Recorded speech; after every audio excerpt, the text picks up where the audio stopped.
you want to look at the people here, you can see their content creators, the talent they call them, their talent. Lauren Southern, let's read you their descriptions. Lauren Southern is a Canadian journalistic documentary filmmaker and former hippy dippy participant. So if anybody ever wants to say that me, Dylan Burns, as somebody who's covered the war in Ukraine quite a lot, I never show the Russian perspective, now you could say I had the Russian perspective on my show, employed in everything. Anyway, sorry. I'm being a little cheeky. She is well known for her film Farmlands, where she investigates the murder of South African farmers. Then there's Tim Pool. Tim Pool is a podcast host based in West Virginia. I thought it was Maryland. Thank God he moved. Not our fault anymore, okay? Having first established himself as a credible journalist.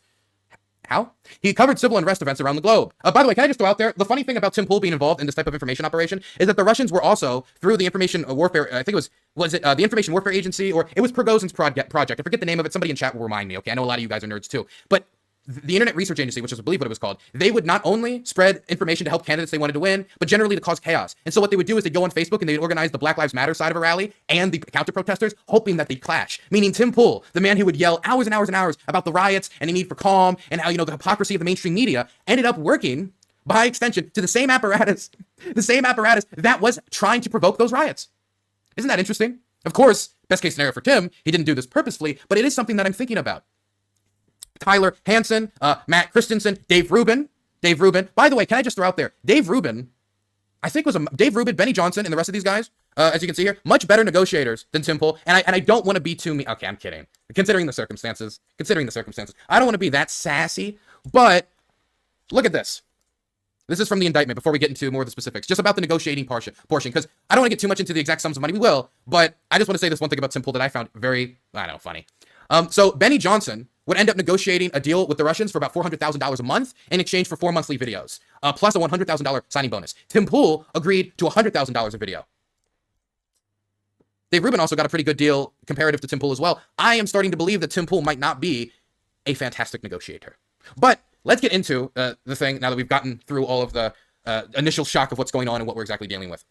Okay, so let me run the general timeline for you, and then show you some interesting communications and evidence that is building this case, because this is all super fascinating to me. So again, in 2022, the Russian government sees its propaganda apparatus, Russia Today, which has openly stated on multiple occasions that their goal is to forward the interests of the Russian state. They're no longer able to operate in the West. This is a problem. They need to operate their information warfare campaign if they mean to subvert the West from supporting Ukraine. And that is the primary objective of this operation, by the way. They are either useful fools or greedy traitors.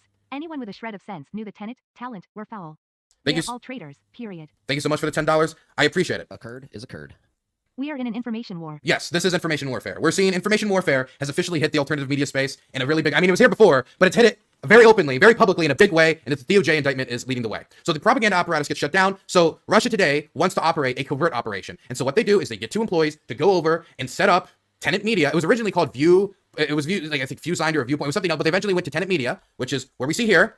And they found an organization with about $10 million of backing that they funnel through Czech shell companies and other shell companies. Once the money is with Tenant Media and the people, they go out to Dave Rubin and Tim Pool.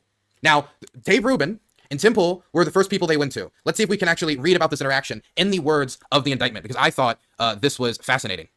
Because there is a bunch of warning signs that somebody who worked for Vice, and that's what Tim Pool did, and others, like Dave Rubin, who calls himself a journalist, should probably be picking up on. Let me read you about their initial interactions and contact with these people.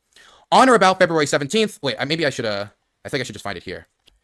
February, let me do 17th. No, that didn't work either.